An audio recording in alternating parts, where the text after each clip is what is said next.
السلام عليكم. النهارده يا جماعه فيديو مش هطبخ، هوريكم طقم الحلل الجديد اللي انا جايباه عشان اعمل لكم فيه احلى الوصفات.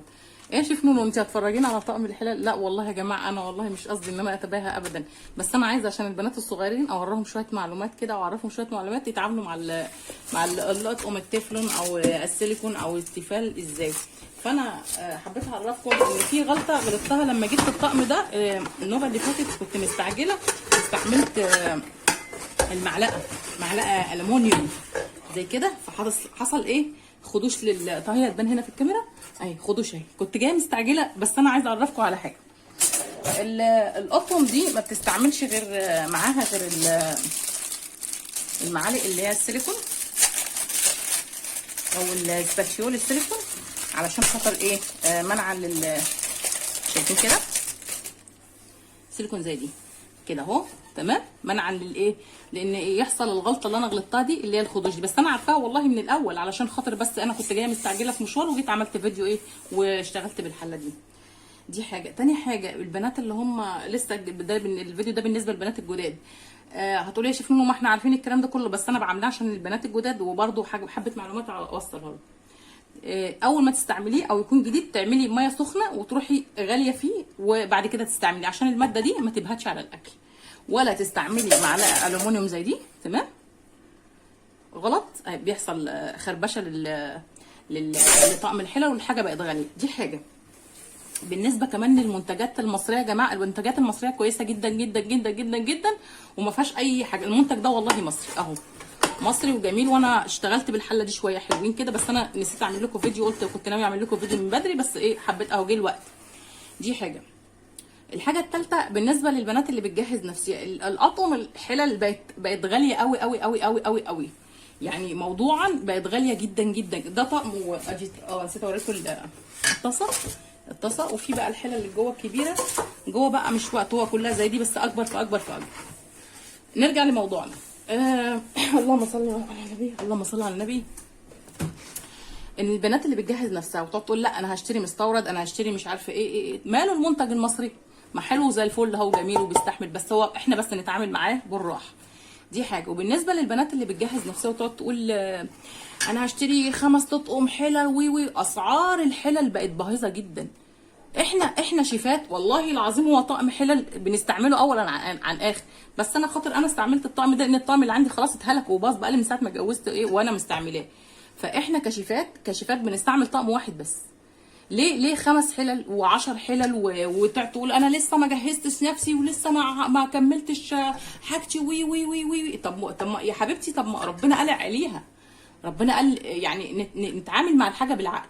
دلوقتي الدنيا بقت غاليه والاسعار بقت غاليه والجواز بقى صعب بالنسبه للمصاريف بقى، عشان سعر الدولار اترفع والحكايات المهم دي مشكله احنا كلنا لازم نتعايش معاها.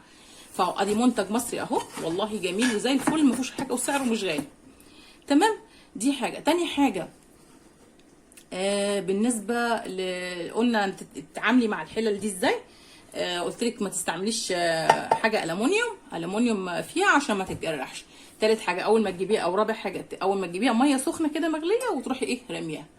خلاص. النهارده برضو هنعمل وصفه حلوه قوي قوي قوي بيها، اللي هي الملوخيه المتخرطه. المره دي مش معموله في خلاط ولا بهاند بلندر ولا حاجه، هنعملها في الحله دي. وبقولوا لي ايه رايكم طريقه عمل الملوخيه المتخرطه في الكيس. ازاي الكيس يا شيف نونو؟ هوريكم دلوقتي. انا خرطت الملوخيه نص ساعه عشان ما اطولش عليكم، عشان اوريكم في الحلقه، واوريكم بقى ازاي تخرطي الملوخيه في الكيس اهو عشان ما اطولش عليكم الفيديو. بص انا حطيت الملوخيه في كيس كده، هي كانت ورق الشجر وغسلتها بخرطها بالملوخيه. وصفه مصريه اصيله قديمه، اصلا على بقديمه. انا اقصد بقى ايه؟ اقصد في ان احنا نعمل مقاطعه علشان خاطر اخواتنا في فلسطين، الجماعه اللي هم الفلسطينيين دول. يعني برضه عشان اللي بيحصل لهم ده كده حرام. ان احنا شايفه الملوخيه كده بتجيبيها كده على ظهرها. انا عامه خلصتها وخلصتها، بس انا كده ايه كنت عاوزه اوريكم بس ايه، يعني افهمكم موضوع الطعم الحلو. اللي احنا بنستعمل حاجه المنتجات بتاعت المحليه بتاعت بلادنا. ليه؟ لان احنا لازم نعمل مقاطعه علشان خاطر الناس دول اللي بيحصل لنا، يعني الجماعه اللي بيحصل لهم ده برضو حرام. فاهمين؟ شايفه الملوخيه بتتخرط ازاي؟ انا كده كنت من الاول مخرطاها ومظبطاها، ولا هاند بلندر ولا خلاط اهو، خرطتها في كيس وطلعت بسرعه الصاروخ. نعمل ملوخيه ونشوف لاخر الفيديو. خلاص الشوربه غليت كده. كنت حطيت مكعب مرقه بس من قبل ما افتح الفيديو. حطيت مكعب مرقه، وادي ملح وشويه ملح وفلفل اسود. تمام. وعندنا رشه سكر صغننه كده خالص، رشه سكر صغننه كده خالص اهي، نص كده تدي تسكيره كويسه قوي للملوخيه.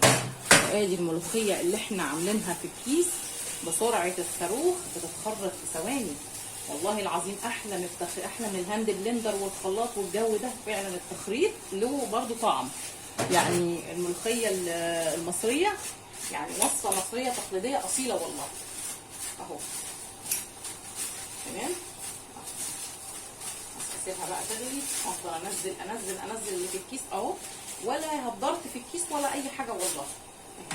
اسيبها تغلي.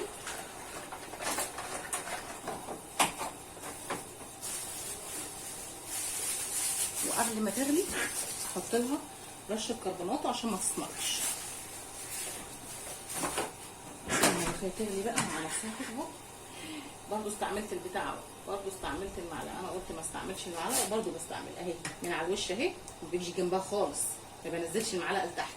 انا مش عايزه الحله دي تتجرح. وخلاص الملوخيه غليت تمام. اهي غلوتها. هجيب الاسباتيولا.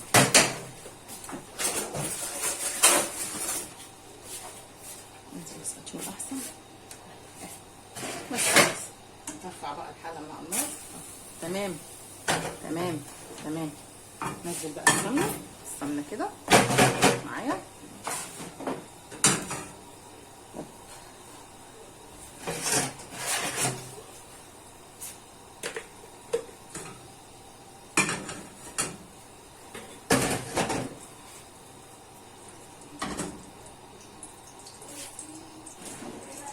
استعملي الاستاتيول ده احسن، ما تستعمليش الالومنيوم خالص ليه عشان ما تتجرحش. تمام. ادي نزلت السمنه وشويه ثوم مفرومين اهو. ثوم مفروم، انا دايما مجهزه الثوم ومخزناه. هبقى اجيب لكم والله فيديو بس لما الثوم بس يطلع، عشان بحب افرزنه وهو لسه جديد كده. تديها تقليبه.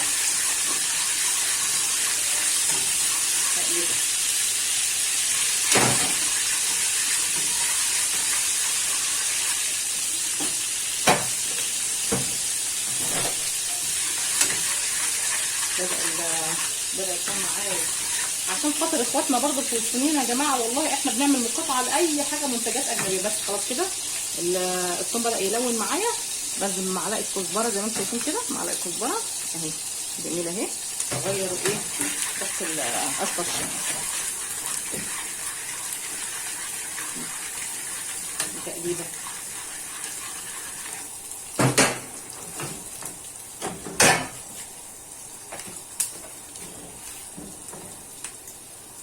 ننزل بالطشه. بسم الله.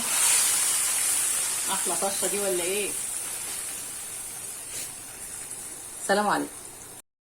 نسيت قبل ما اختم اقول لكم بالنسبه لكل بنت برضو مش هتعرف تستعمل تغسلها ازاي بالسلكه. لا السلكه ممنوع. تغسليها بسبونشه زي دي وميه سخنه، او كان فيها حاجه لازقه ولا حاجه تسيبيها منقوعه بميه سخنه وتغسليها بسبونشه زي دي. ما تستعمليش السلكه خالص، لان السلكه برضك هتخربشها ومش هتحافظ لك عليها.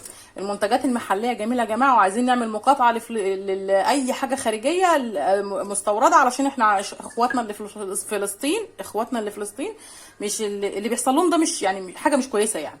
يلا متشكرين. السلام عليكم. استعملي الاسبونشه افضل من السلكه عشان ما تجرحلكيش ايه الحلل دي. يلا السلام عليكم.